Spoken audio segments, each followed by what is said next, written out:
I think I've been loving the way that I'm out there on court and I'm trusting my shots.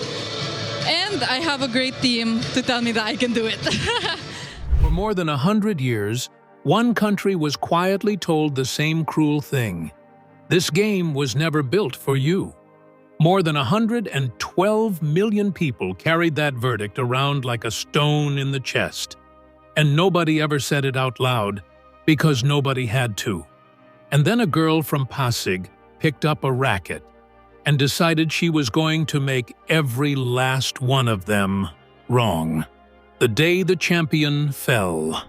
On the 4th of July, 2026, on the most famous patch of grass in the entire sport, the defending Wimbledon champion walked onto center court, expecting to do what she had done to almost everyone for years, which was win. Her name is Iga Swiatek. She owns a shelf full of Grand Slam trophies, and she had come back to London to defend the crown she had lifted the summer before.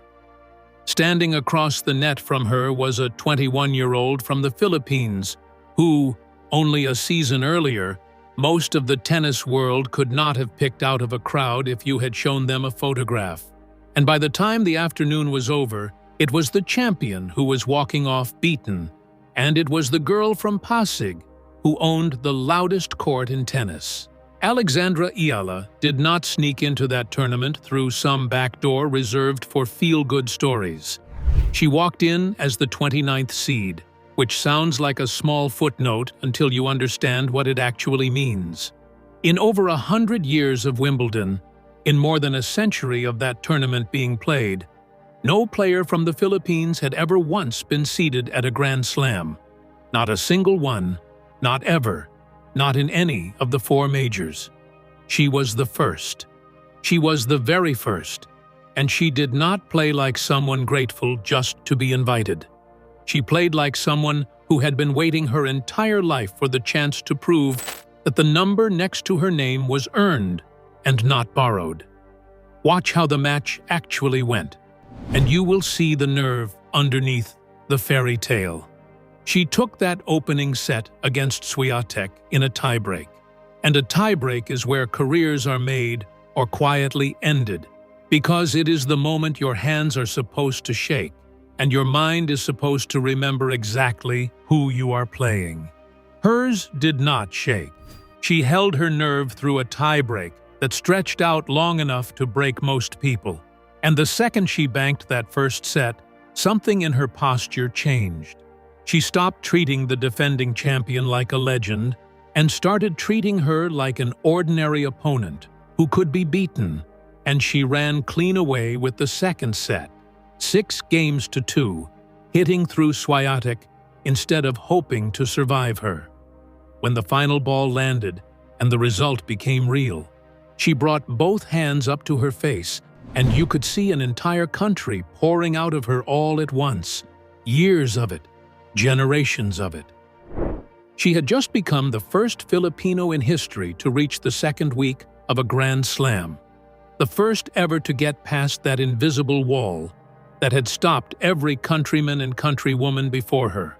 A few days later, a sharp Italian named Jasmine Paolini finally ended the run in a tight 3-set battle that could have gone either way. But back home, nobody was mourning that loss. And I mean nobody. You do not mourn the afternoon your flag gets planted somewhere it had never stood. And then, on the 13th of July, the President of the Philippines stood beside her inside Malacanang, placed a presidential citation into her hands, and told the entire nation that she reminds them why they are a great race. That is not the language people reach for when they are describing a good tennis player having a nice tournament. That is the language a country uses for someone who has quietly changed what that country is willing to believe about itself. And if you have ever had somebody look at your life and decide, on your behalf, exactly how high you were allowed to climb, then you already feel in your gut why the next piece of this matters more than any single scoreline. Because a former world top 5 player named Greg Rusedski had already said the one sentence that stopped even the boxing crowd cold, and the greatest athlete the Philippines has ever produced had gone on national television to answer it directly. What both of those men said about this girl is where this whole story turns over and shows you its real face. But here is the twist nobody expects, because the Wimbledon miracle was never actually the shock. 3 full weeks before she ever set foot in that Wimbledon draw, she had already broken 2 champions inside a single weekend, and half the sport still had not caught up to what that meant. 2 champions in 1 weekend. Grass is the fastest and the meanest surface in all of tennis, the one that punishes a single moment of hesitation and hands the reward to whoever blinks last. And it happens to be the exact surface where Eala suddenly looked like she had been raised on the stuff since birth. The run started in Birmingham, England, where she fought through a genuinely stubborn 3-set final and lifted the trophy, closing out an opponent who refused to go away quietly and snapping a long, ugly losing streak she had been carrying against Czech players for years. One of those private curses that only the player herself really feels. That title on its own would have been a good week for almost anybody on tour. For her, it turned out to be nothing more than the warm-up act. Then came Berlin, and Berlin is the exact place where the tennis world stopped calling her a lovely story and started calling her an actual problem. She entered that tournament as a wild card, which is the polite way of saying the organizers handed her a spot in the draw because they wanted her there, not because her ranking gave her any right to it. She beat Donna Vekic to get herself rolling, finding her rhythm, and then she found herself standing across the net from Elena Rybakina, the world number 2, a Grand Slam champion who owns a serve that lands like a heavy door slamming in a quiet house. Eala beat her 7 games to 5 and then 6 games to 4, and she did it looking as calm as a person waiting for a bus. Most players on Earth would have taken that win, wrapped it up carefully, and ridden the high straight into the next tournament while it lasted. Instead, she came back the very next night, walked onto the court against another Grand Slam champion in Elena Svitolina, one of the most experienced and respected fighters in the women's game, and she beat her too, 6-3 and 6-4, barely breaking stride. 2 major champions, back-to-back, on grass, coming from a wild card who was not even supposed to be a headline. That is the kind of weekend that ends up dissected in coaching seminars for the next 10 years. And this is the precise moment when Greg Rusedski, a man who reached the top 5 in the world himself and played Wimbledon more times than most of us have sat down to watch it, went on the record and said that it was only a matter of time before she had her real breakthrough. He pointed out something genuinely clever underneath it too. He explained that the grass helps her specifically because she is left-handed, so her slice serve slides away from her opponents at an angle they almost never get to practice against, which means the surface itself was quietly conspiring in her favor. She carried all of that momentum into the semifinals in Berlin before the run finally ran out of road. So by the time she reached Wimbledon and knocked over the defending champion on center court, the people who had actually been paying attention were not shocked in the slightest. They had already watched her do the exact same thing to 2 champions inside 48 hours. If you were one of the ones who happened to catch those Berlin nights live, do me a real favor and tell me down in the comments where you were sitting when it happened, because I have a strong feeling that a good half of you did not sleep properly after watching it. But here is the part the grass season conveniently hides from anyone new to the story.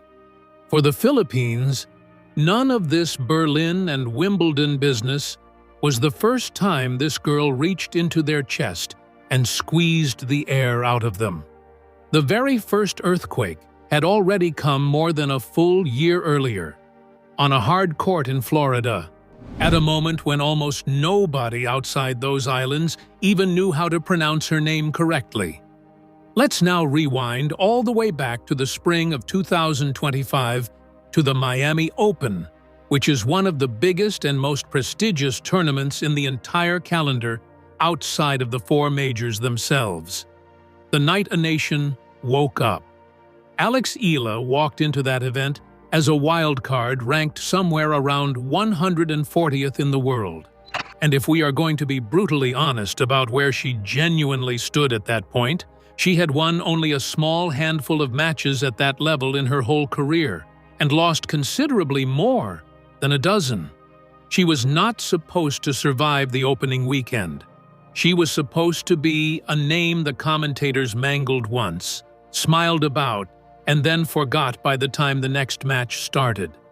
What actually happened over the following 10 days rewrote the entire history of Philippine tennis in real time, live, in front of a planet that had not been paying attention. She beat Katie Volinets to get things started, settling her nerves. Then she took down Jelena Ostapenko, a former Grand Slam champion with a game built on pure aggression, and she did it in straight sets without flinching. Then she ran directly into Madison Keys, who was the reigning Australian Open champion at that exact moment. A woman who had lifted a major trophy only a few weeks earlier and was playing with all the confidence that comes with it. And Eala beat her too, 6-4 and 6-2. Never once looking like the moment was too big for her. And then, with the whole tournament now watching, she walked out for the quarterfinal against Iga Swiatek, the world number 2 at the time, the woman who had been strangling the life out of women's tennis for years and making it look routine, and a 19-year-old wildcard from Pasig City beat her, 6-2 and 7-5. Sitting in her player box for that match was Tony Nadal, the uncle and the former longtime coach of Rafael Nadal himself. A man who has spent his whole life around greatness and does not toss compliments around like confetti. He had already looked at this young woman and said, out loud and on the record, that she could genuinely become one of the best players in the world. That quarterfinal win put her into the semifinals, making her the first Filipino ever to reach that stage of a tournament of that size, and she came within 2 points of reaching the final itself before Jessica Pegula clawed all the way back from the brink to beat her in a genuinely brutal 3-set fight that left everyone drained. Back home, this was not filed under sports news. This was a national holiday that absolutely nobody had thought to put on the calendar. Every television channel, every social feed, every barbershop and jeepney and crowded office group chat was talking about the exact same girl at the exact same time, which almost never happens to any nation about anything. And when they finally shoved a microphone into her face afterwards, expecting fireworks and grand declarations, she gave them none of it. She said, plainly, that her mind was completely blank, that she had not even begun to process what she had just done, and that at the end of the day she was still the same player she had been 2 weeks before any of it started. That kind of calm does not come from talent, because talent makes noise. That kind of calm comes from somewhere much deeper and much older, and to understand exactly where it comes from, you have to go all the way back to a country that had absolutely no tennis story of its own to tell, and to a man with a plastic basket of balls who died before he ever got to witness a single second of any of this. Let me lay out what she was truly up against, because it is so much bigger than a ranking number. The country with no tennis story. In every other sport that the Philippines pours its heart into, there was always somebody standing at the top for the next kid to look up to. Basketball over there is practically a second religion, with painted courts nailed onto the side of every building and every corner. Boxing had Manny Pacquiao, a man who single-handedly made the entire planet say the word Philippines out loud every time he walked toward a ring. But professional women's tennis was a completely blank page, the kind of blank that feels almost hostile. No Filipina had ever cracked the top 100 in the world rankings, not once in the entire history of the sport. No Filipina had ever reached the main draw of a Grand Slam as a seeded player. There was no older woman anywhere that a young girl could phone up and ask what any of it feels like, how you survive the pressure, what you are supposed to do when it gets hard and lonely, because that woman simply did not exist yet. There was no map to follow. There was only a locked door and a very long, very quiet history of nobody on either side of it ever getting through. So when a small girl started swinging a racket on the shell courts of the Valle Verde Country Club in Pasig at just 4 years old, she was not stepping into anybody's footsteps because there were no footsteps in front of her to step into. Her first coach was not some imported specialist flown in with a fancy resume and a list of former champions. Her first coach was her own grandfather, a club player, and a lifelong amateur named Roberto Maniego, although every single person who loved him just called him Lolo Bob. He came from a family that already had athletic blood running through it, because her mother, Riza, had been a national swimmer who won a medal for the country at the Southeast Asian Games back in her own day. But the person who actually pressed the racket into the child's small hand was the grandfather, and he showed up for it every single day. He fed ball after ball to young Alex and to her older brother Miko on that court, with no days off, no excuses, and no proof yet in front of him that any of it would ever add up to anything at all. He simply believed, blindly and stubbornly, the way that only family knows how to believe in you before the world gives them a single reason to. He passed away in 2019. He never saw Miami. He never saw the Berlin Knights, or the run across the grass, or the seed sitting proudly next to her name at Wimbledon. He never got to watch her make an entire country stop breathing at the same moment, and she has never once tried to pretend otherwise or tuck that grief away out of sight. She has said, clearly and often, that so much of her foundation, her whole mentality, and her bravery out on the court comes directly from the tough love and the sacrifice that man poured into her when nobody was watching. She has said that whenever she does something big now, on the largest stages the sport has, she still finds herself thinking about him, and that it would have been so nice, just so unbelievably nice, for him to know. That is the part that stays lodged in your chest long after the score lines blur together. The quiet truth that every time she stands on one of those enormous courts, under all those lights, she is really playing for a man who is no longer alive to see any of it. But love, as fierce and as daily as his was, does not by itself put a child on center court at Wimbledon. At 12 years old, this girl did something on a court in France that made one of the most powerful names in the entire sport pick up a telephone and offer to pull her 4,000 miles away from everyone and everything she had ever known. 4,000 miles from home. When she was 12 years old, Eala traveled to France for a prestigious junior tournament called Les Petits A, a competition that has quietly launched some of the most famous careers the game has ever produced. She entered that event as a wild card, the outsider with no guarantees and nothing promised to her, and she went ahead and won the entire thing, becoming the first wild card in the whole history of that tournament to ever pull it off. In the final, she beat a girl named Linda Noskova, who would go on to grow into a genuine force on the professional tour in her own right, which tells you the level she was already operating at as a child. That result did not slip past unnoticed.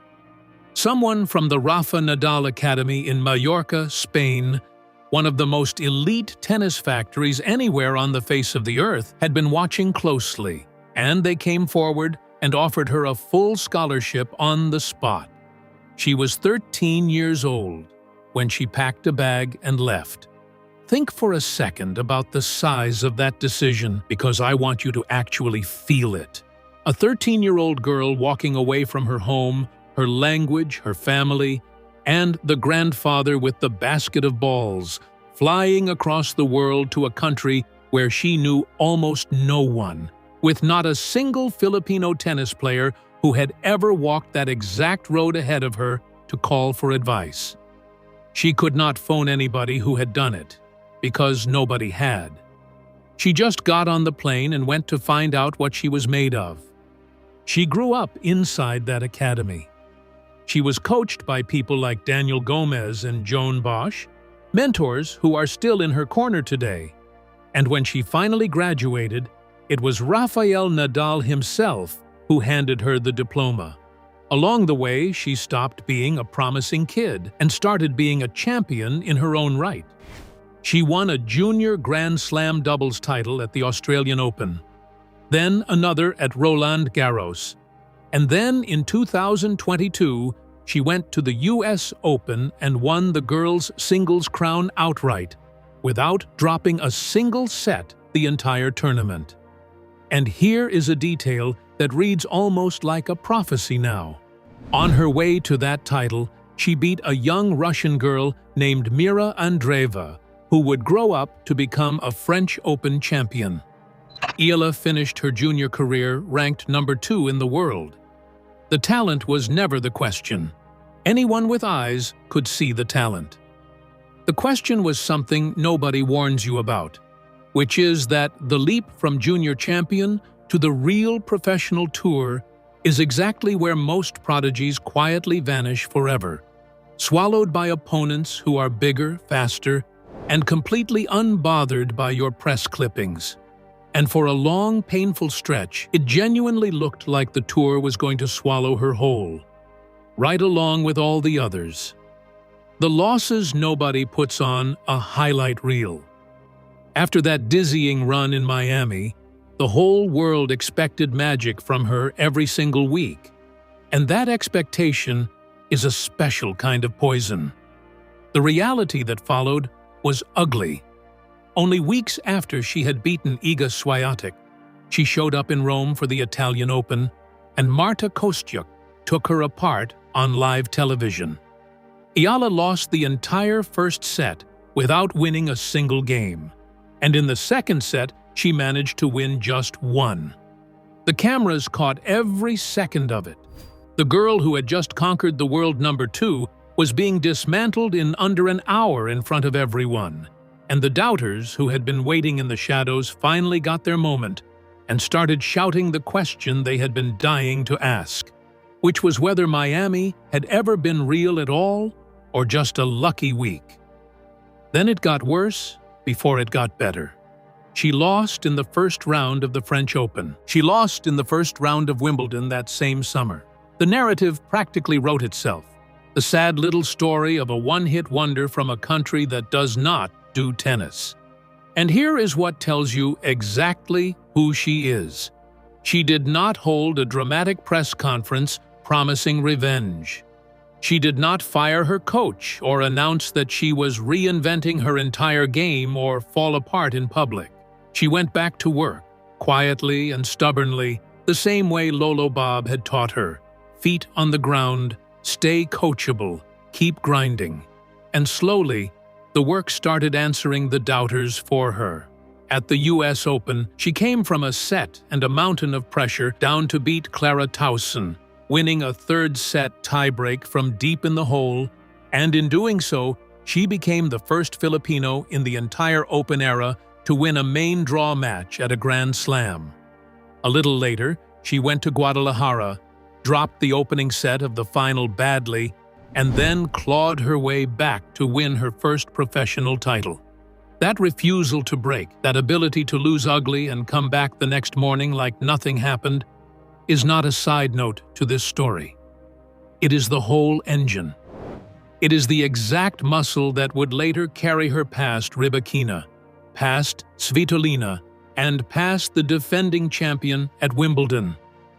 If you have ever had somebody call your best moment a fluke to your face, then you know that the sweetest revenge is not saying anything back. It is simply doing it again. And that stubbornness is the precise reason a boxing legend and a nation of more than 100 million people now say her name in the same breath as the greatest fighter their country ever produced, the Manny Pacquiao of the Philippines. Greg Rusetsky said it plainly, and once you hear it, you cannot unhear it.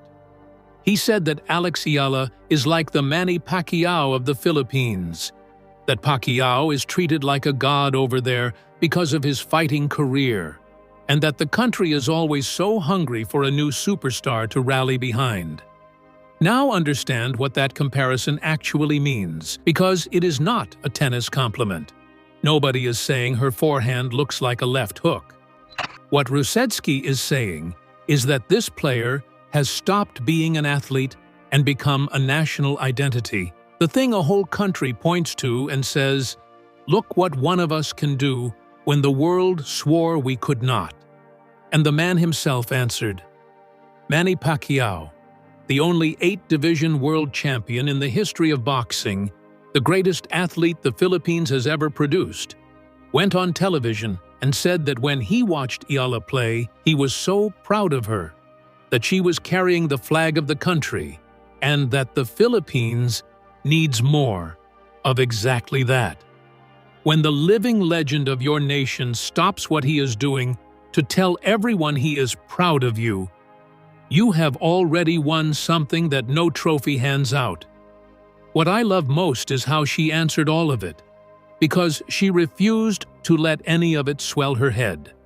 She looked at the Pacquiao comparison and said honestly that Pacquiao is on another level entirely, and that she still feels far from that. She talked about how he was the first global athletic figure from the Philippines that she can even remember, how his fights used to feel like national holidays when she was a kid. That is a champion who understands exactly whose shoulders she is standing on. And the record backs the reverence, because when she earned that Wimbledon seed, she did not just become the first Filipino ever seeded at a major. She became the first player from all of Southeast Asia to be seeded at a Grand Slam since Tamarine Tanasugarn of Thailand back in 2009, which means an entire region of hundreds of millions of people had waited 17 long years for someone to do what this girl from Pasig just did. Think about where this journey began, with a country that had quietly been made to believe for more than a century that this sport was never meant for them. That belief no longer holds true. Alex Eala changed the story through her performances on grass courts, hard courts, and in the record books. Her achievements even earned praise from the president, who said she reminds the nation why Filipinos are a truly great people, inspiring pride and hope across the country. A belief broke before any record did, and she was the one who broke it. And somewhere in all of it, in every shot she does not panic on, in every match she refuses to quit. An old man named Lolo Bob, who fed her a basket of balls every single day and died before the world ever learned her name, gets to see all of it after all, through her. So tell me honestly, when you watched that girl from Pasig stand on center court and refuse to blink, what did it stir up in you? Drop it in the comments below.